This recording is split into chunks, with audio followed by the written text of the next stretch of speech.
Alrighty, hello everyone and welcome to yet another stream. Now, we are going to be playing a pretty interesting game today. I woke up, got an email from Keymailer that I was mailed a game, and I checked it out and it actually looked really darn cool, I gotta say. Like, so just to clarify, I did receive this game for free. So, with that being said, let's go ahead and hop straight into it. Where is it? Okay, here we go. Cool.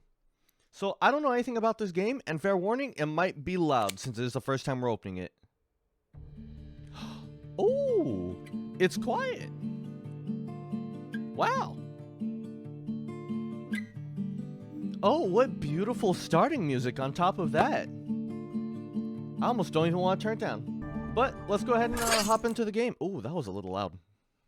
This game contains disturbing images and scenes of implied violence. There are references to slavery, abuse, racism, physical violence, domestic abuse, suicide, substance abuse, sexual violence, a limited gory imagery, human sacrifice and blood, that some may find distressing or disturbing.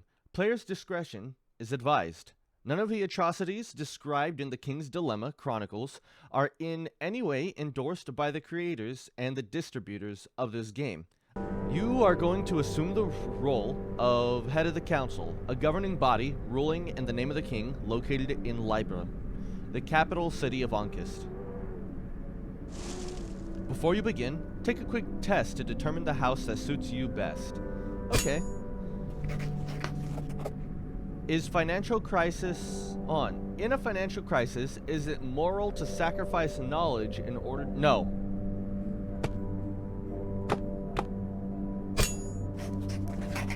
Is it okay to restrict certain religious practices that clash with the established cult? Yes.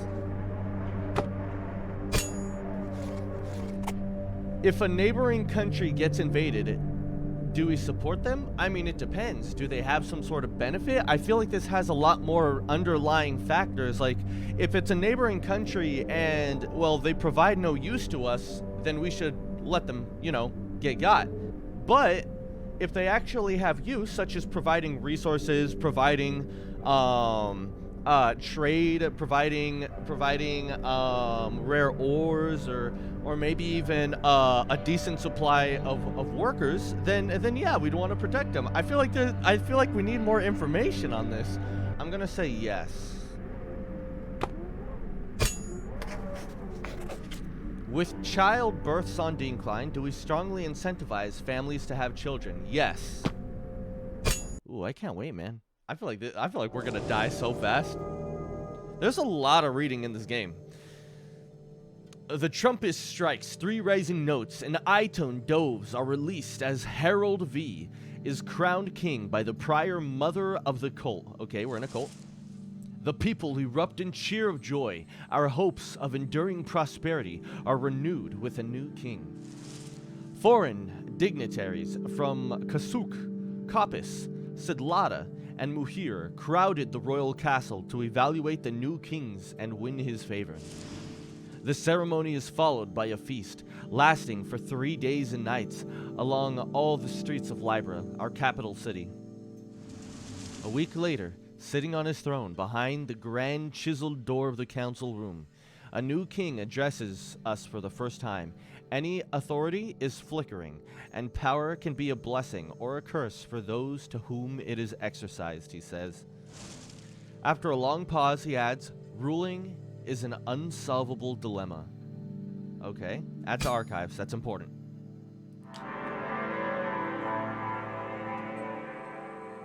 The Eclipse keeps tracks of the 6 storylines of King's Dilemma, Chronicles, advancing with each story chapter. When all storylines are completed, the Eclipse will end and the Uprising.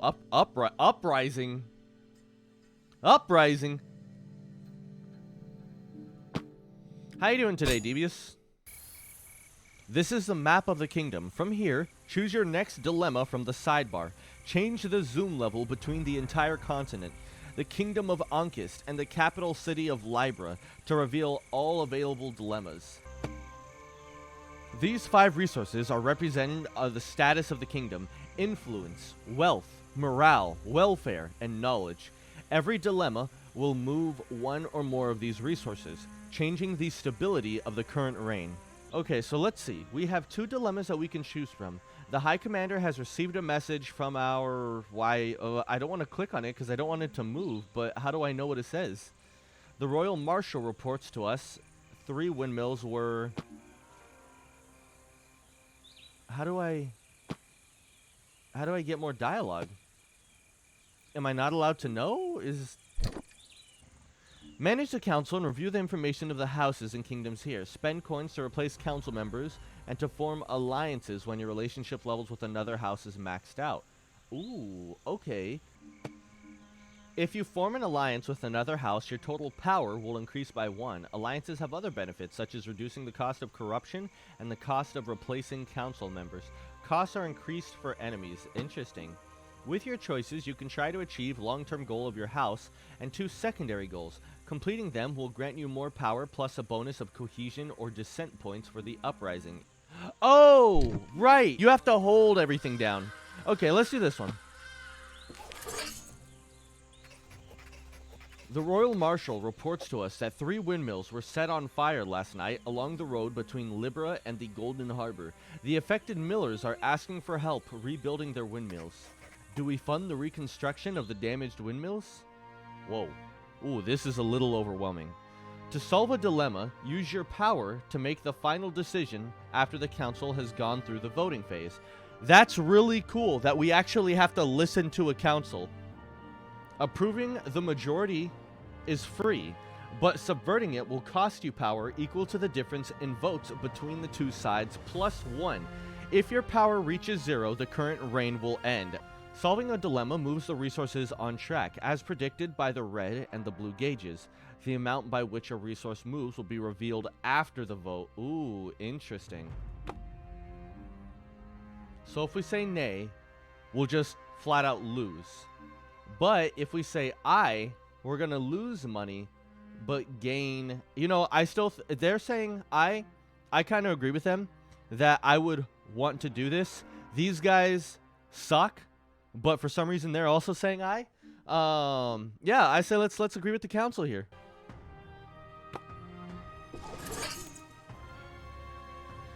With the monetary help of the crown, a small squad of carpenters is hired to rebuild the burned-out windmills within the most advanced techniques available. After the work, we are informed that they noticed the smell of an unknown alchemical substance at all 3 locations. Ooh. Each time a resource moves, a stability marker to the right will follow it. If the stability marker ever reaches either end of its track, the reign will end. Oh, okay, so this is what will end a reign. Got it. Keep all resources in the highlighted area on the track to score more points when the reign ends. That seems tough, but I really like that mechanic. That's super cool. I think let's go talk to these merchants, because now I'm kind of scared about money. But we will lose moral, which kind of concerns me. Yeah, let's try it. Murano, a rich merchant from a remote desert city called the City of Tents, wants to negotiate a lucrative trade agreement. Among his sample of goods is a slave concubine in chains. He claims the woman comes from a desert temple that allegedly hides the golden map, a fabled item that we've been seeking for decades. Many of our people are against slavery. Do we force Murano, a rich merchant, to free the slaves? With each dilemma, the time counter on the right will increase. When it reaches a space with the skull icon, the king has a 50% chance of dying, or 100% if it reaches the final space. Wait, what? Hold on. With each dilemma, the time counter on the right will increase. When it reaches a space with the skull... oh my god. Okay. Do we force Murano, a rich merchant, to free the slaves? If we say yes, we lose more money but gain morality. If we say no... How much power do we have, though? I kind of want to use some power points to say no, because I would like the money. However, sure. We're going to go with the council. I'm trusting the council right now. We can't tolerate slavery. We force the merchants to free his concubine and send him away. This compromises our trade agreement, but our people rejoice that we stood up for the poor woman. Many are also excited at the prospect that she may reveal the location of the mythical golden map. Legend says it leads to an endless fountain of liquid gold. A distant reward. Sarah, the woman we freed from slavery, comes from a remote temple of the Mother in the south of Marudi, which we call the Ivory Desert. She says the golden map is guarded by this temple. Sarah was kidnapped and enslaved by her former master while visiting the city of Tents. Her story becomes quite popular in the kingdom and spurs a burst of interest in the unexplored southern continent that she calls Conferta. Sarah claims that it is land where the ancient Sabian League once prospered and fell. Our scholars immediately start preparing a caravan to retrieve the golden map and take Sarah back home. But traversing the Ivory Desert, famous for tempests of burning white sands, will not be easy. Ooh. Ooh. Okay. So, I wish I knew what these icons meant. The High Commander has received a message. See, the problem is what happens if we, like, I'm kind of nervous about what happens when we hit down here. Alright, let's try it. Because I need money. The High Commander has received a message from our soldiers stationed at the troubled northern border of the Mark of Torque, Skaram. Smugglers are offering to provide us large quantities of red iron, a strange metal that can break even the strongest steel. The army wants the majority of it, but there is a lot of money to be made by trading it. Do we reserve the red iron, a strong metal, for the army? No. When you vote against a council member, your relationship will worsen, and they will eventually become your enemy. Voting in accord with the council members will improve your relationship, and if it reaches the maximum level, you can spend coins to form an alliance. Okay, so... shoot. Why do you guys want to keep it? Man.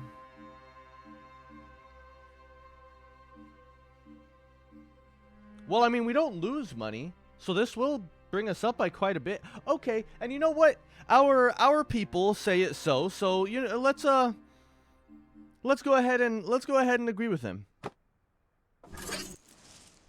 A strong economy requires a strong army to protect it. The High Commander contacts the smugglers to establish the operation.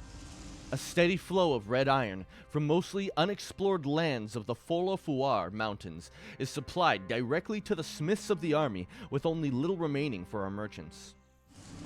Ooh, that's a good-looking weapon.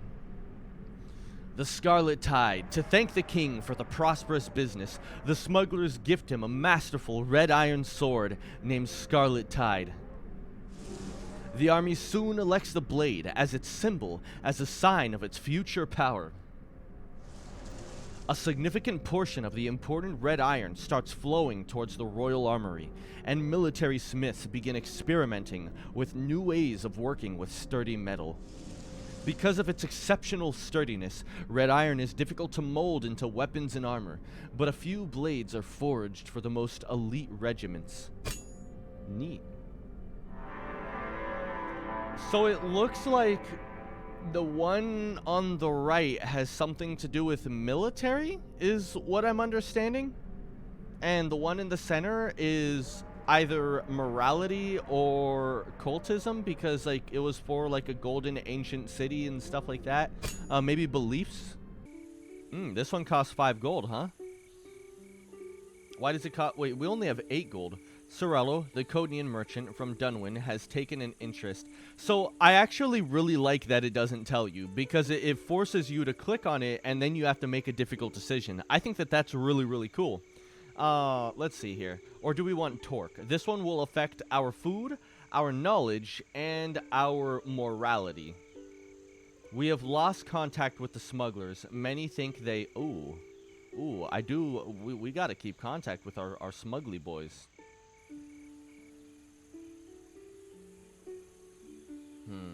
I think I'm gonna do this one. I'm a little worried about doing money ones, but I'm hoping this gives me a money up. We've lost 3 money. Okay, here we go. Sorello, a Codenian merchant from Duin, has taken an interest in the Scarlet Tide, the king's red sword. He's offering a kingly sum to purchase a replica. The army, however, has grown attached to its new symbol. They would not like to see its symbolic value tainted and diluted for a caprice of some lazy Codenian merchant. Do we allow a replica of the Scarlet Sword to be made? Spend coins to corrupt a council member and change their vote. The cost of corruption for a council member will increase each time you use it. Corrupting a council member will freeze the relationship between your house for the current dilemma. Use the corruption wisely to manage both your relationships and your power. Nay would shoot our morality up by quite a bit. Saying I would shoot our money up, but our morality down. I'd also need 2 power in order to do this. I'm gonna say nay, man. I'm gonna say nay. As much as I want the money, I'm kind of hoping that these guys are, like, backing me with it. I could corrupt them so that way they change their answer, and honestly, I might want to, but we don't even have enough. We have 3 coins, so we couldn't even pay them. So yeah, we just kind of gotta agree with them right now. Let's just go nay. Nay and make friends with pig people and the Kingdom Heart fans. We politely decline. Our soldiers rejoice over our decision not to turn their symbol into a commercial product. Codenians are known for being rich and refined, but weak and decadent too. Ever since our decision to forbid the manufacture of replicas, the Scarlet Tide has been cherished even more. Its sight fills the battle lines with courage and determination. Upon inspection, the first weapon... Oh, I need to be careful. I almost caused the end of the game. Upon inspection, the first weapon made with red iron, the chief's doctor of the Royal Army realized it would be wonderful material for medical equipment, as it's sturdy even when thin. Some suggest we should prioritize forging swords over scalpels, but our medical knowledge would vastly benefit from such superior tools. Do we prioritize medical uses for red iron? Yeah, actually, I think that'd be awesome. Sure, wait, hold on. Oh, yeah, that just shoots our Fortify up, which is honestly pretty good. I don't want these to get too high, but if this does go up, yeah, let's just do this. Ooh, wait a minute.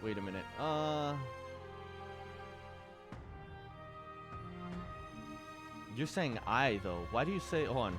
Oh, wait, prioritize medical use of red iron. Man, I really want to do that, though, because, like, medical would be great, but I'm scared that this is going to hit the top. Well, let's see what happens. Keeping our people alive is more important than giving death to our enemies. We prioritize the use of what little red iron we have for medical tools for the benefit of everyone. Still, the army would have preferred to wield a more offensive tool. The invention of more agile medical tools made with red iron, allowing for unmatched precision when incising the human body, brought great enhancements to our medical knowledge. Okay. Ah, we're dead. We lost. So what happens? The king has been abdicted. At the end of each reign, you will gain a reward as described by your moral alignment. If you manage to pull all the resources in the target area, you'll get even more reward. Ooh, we almost had it, man. That's a shame. Hello, sir. Hi, Chloe. Welcome back. The king has been abdicted. Rebel. What does that mean?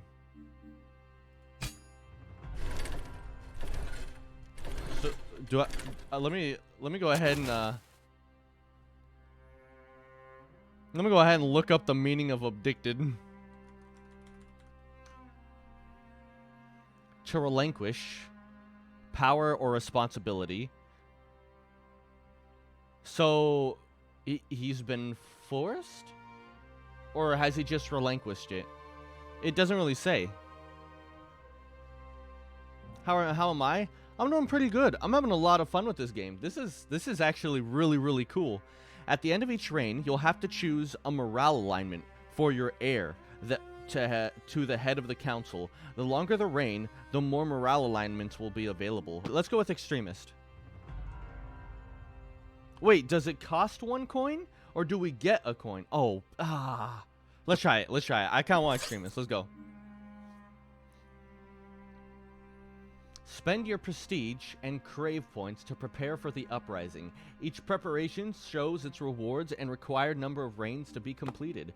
A reward is collected at the beginning of each reign after you complete the preparation. Additionally, most preparations unlock a dilemma that you will face in the uprising. I think I gotta go with medical. That just sounds like it'll be really good. This table summarizes the type of preparations and their rewards. Time to complete: 1 reign, 2 reigns, 3 reigns. Rewards: final dilemma, coins, craven prestige. I wish you would have told me that after or before I voted. You will unlock more preparation as you progress through the campaign. You won't be able to unlock all the preparations in a single playthrough, as some will be locked out depending on the choices you make. That's cool. That's cool. Already a reason to do multiple playthroughs, making this game last even longer in a good way. That's really cool.